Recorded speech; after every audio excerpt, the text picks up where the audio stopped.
はい、どうも、料理人 VTuber の高見仁でございます。ということで、今回ね、ご紹介するのはこちら。はい。ボロネーゼ、ですね、こちらの方をご紹介していきたいなと思います。で、こちらイタリアは、はい、せーの、ドン。はい、イタリアのですね、ボローニャの方の、代表するね、ボロネーゼ、という、郷土料理になるんですけども、フランス料理の方でもソースボロネーズという名前で、使うことがあります。で、代表的な料理はこちらになりますね。はい。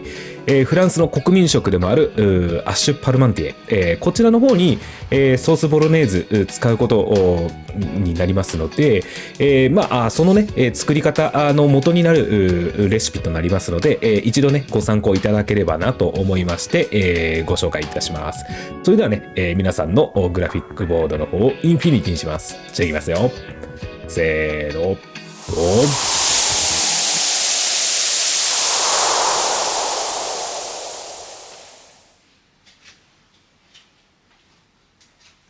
はい。では材料の紹介になります。まずミルポアですね。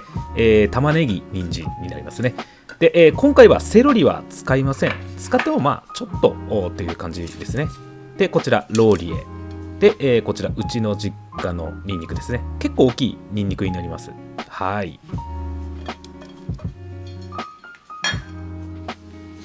で、こちらがひき肉、牛のひき肉ですね。牛100ですね。はい。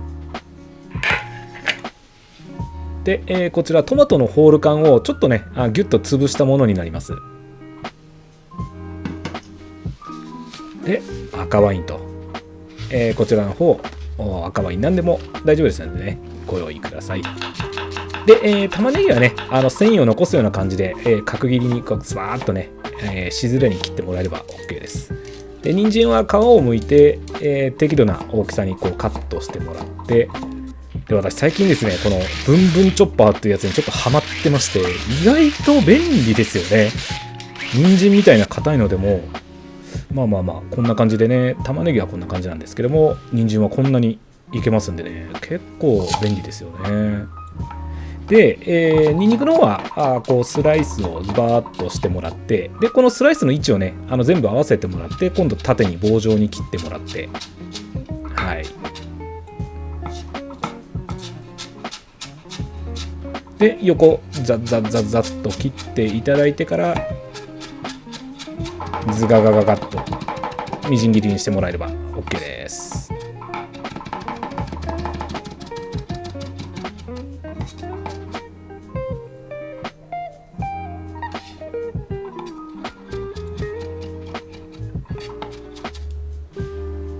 こんな感じですね。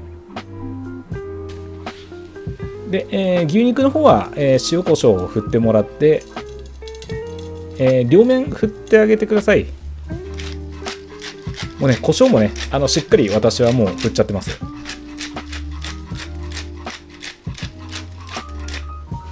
で、くるっとひっくり返して、こんな感じですよね。で、また塩コショウしてもらって、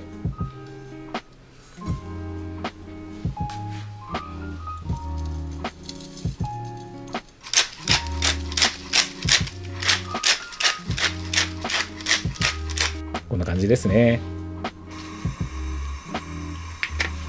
で、ブレンドオイルですね、こちらに玉ねぎ入れて、軽くねしんなりするまでまずは炒めます。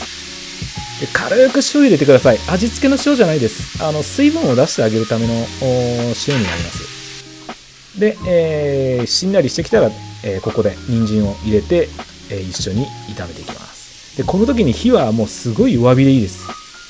もうすごい弱火で、ゆっくり炒めていきます。で、こちらのレシピの方ではセロリは入れておりません。もし入れたいとしても少しですね。こんな感じですね。だいたい玉ねぎ人参が半分まで減ってると思います。で、ニンニクは炒めてもらって、で、ちょっとね多めの油で炒めてます。で、このニンニクに限りなんですけども、実はちょっとこれグルタミン酸がすごい多く含まれてるので、こうやってくっついてくるんですよね。青森とかのすごいいいニンニクとかってこうなるんですよね。はい。ちなみに私は青森県の人間ではないんですけども、青森から株分けしてもらったものを使ってます。はい。これですね。で、ちょっと一回ね、このグルタミン酸がちょっと強すぎて焦げてしまうので、一回ニンニクは逃がしてます。通常のニンニクであればこのまま、入れたまんまで、お肉を入れてもらっちゃって全然 OK です。気になる方はね、ニンニク外してもらってニンニクオイルで焼き始めてもらっちゃっても全然 OK ですので、そこはお任せいたします。で、こんな感じで色はっきりですね、この焼き目をつけてほしいんですね。こんな感じですね。はい。で、焼き目をつけて、裏面もついてきたなと思ったら、今度側面、ちょっとほぐしていって、その横と赤い部分をですね、フライパンの底面につけていくような感じで、またね、さらに焼き色をつけていってください。こんな感じですね。結構強火でいってますね。ただ焦がさないようにだけはちょっと気をつけてください。で、こんな感じでしっかりね、色つけていってもらえれば OK です。で、ちょっと斜めにして、水分がね、だいぶ出た後、あと残ってるのが油なんですけども、私はここで一回油取ってます。結構ね、油になってしまうので、私はここで油を取ってあげることで、結構ね、食べやすいボロネーゼにしたいという意図があって、油は取ってますね。で、肉を取ったフライパンは洗わないでまた火にかけます。そのままで、そこに赤ワインを放り込みます。もうね、ちょっとで大丈夫です。もう底面についた肉汁をこう旨味をね削ぎ落とすような感じでやるだけなので、この時点でねアルコールはもうほぼ 100% 飛びますし、軽くね煮詰まることもできますので、はい。私は大体まあこんぐらいの赤ワインの量しか使わないっていう感じですね。で、それをこれから煮込む鍋の方に入れてあげます。で、ニンニクですね。これ半分ぐらいでいいと思います。ちょっとね、2つは多すぎましたね。1つで大丈夫だと思います。で、ミルポアですね。こちら大体この、半分量入れてもらえれば大丈夫ですね。はい。で、軽く混ぜてあげてからトマトを放り込みます。で、深めの鍋使ってますけども、これはですね、トマトが周りに飛び跳ねないようにということで、深めの鍋使ってます。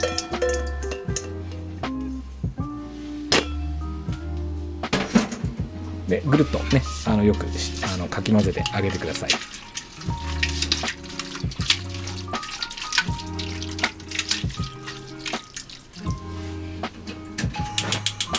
で、火をかけていきます。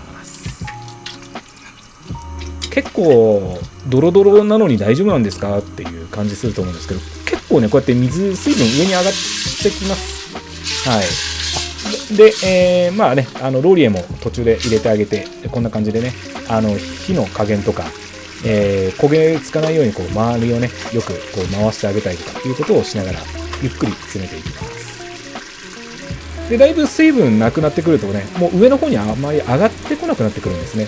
そうしたらここからちょっとだけ詰めていただいて、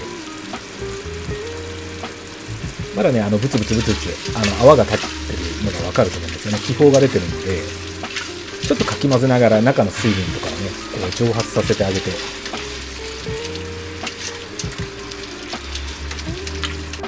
でこんな感じですね。もうだいぶブツブツも言わなくなってほぼ仕上がってる状態ですね。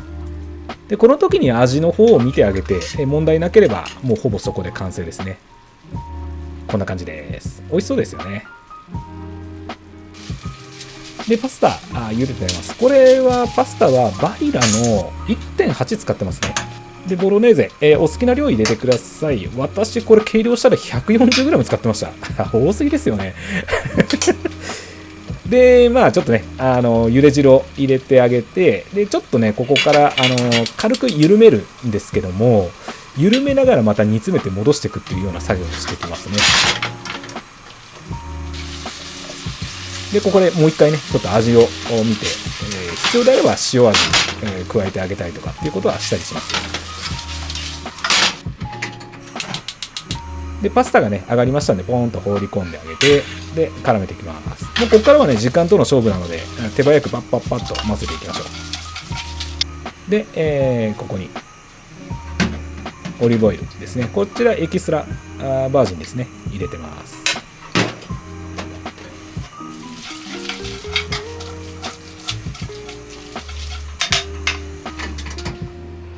はい、じゃあドレスです。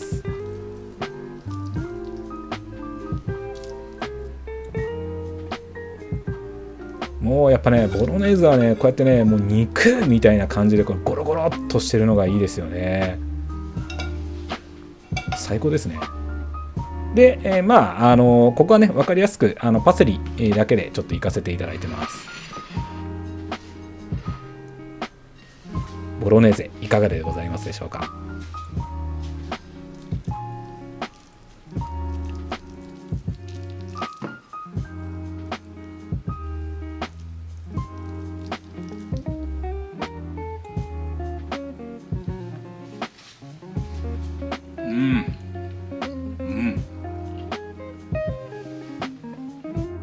はい、どうもお疲れ様でした。いかがでございますかね。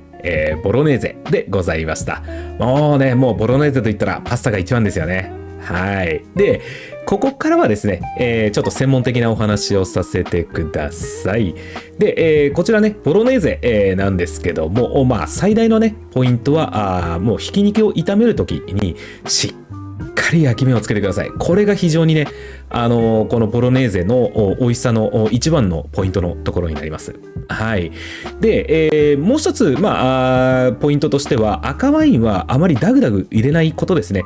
非常に少ない量で、入れてるところをお見せして、で、しっかり、アルコールも飛ばしてるところをお見せしたんですけども、実際にこのレシピでは、非常に赤ワインは少ないレシピとなっております。で、これをね、教えてくれたイタリア人の方に、聞いたときに、私もね、それを教えてもらうときに、赤ワインってもっと入れるものじゃないのってこうお聞きしたときに、いや僕は入れないのさ、入れるともう肉の味が弱まっちゃうんだよねなんていう言い方をしてたので、それを聞いたときになるほどなって思って、彼の話を聞いてたんですけども、もう一つね彼の中のポイントとしては、ミルポアのところですよね、あそこで、セロリを入れてないんですよね。で、これもですね、聞いていくと、とにかくその肉のマスキング能力の高いものはもう玉ねぎだけに抑えてしまって、でセロリはもし入れるとしても少しだけに抑えるって言ってましたね。はい。でそれによって、この肉々しい味がこう前面に出すことができるっていうところで、この赤ワインの量はできるだけ少なくっていうのと、セロリの量も入れたとしても少しっていうところが、このレシピの最大の特徴だったりします。はい。ということでですね、ボロネーゼ、なんですけども、ミートソースとボロネーゼって何が違うんですかっていうことなんですけども、最初にね、結論から言うと、トマトの量がそもそも違うっていうところなんですよね。で、ボロネーゼというのはもう牛肉主体、牛肉 100% 主体で、しっかりしたね肉々しい味わいにするっていうのがこのボロネーゼの特徴ですよね。でミートソースというのは同じくね牛100ではあるんですけども、トマトの量が多くて、どちらかというとこうトマトソースの中にこう、牛のひき肉が入っているっていうような、見た目のイメージになってきますよね。はい。どちらもね非常に美味しいソースではありますけども、今回はね、こちら本格的なボロネーゼの方をご紹介させていただきました。ぜひね作ってみて、お試しいただければなと思っております。はい。それじゃあまた、次の動画でお会いしましょう。またね。バイバイ。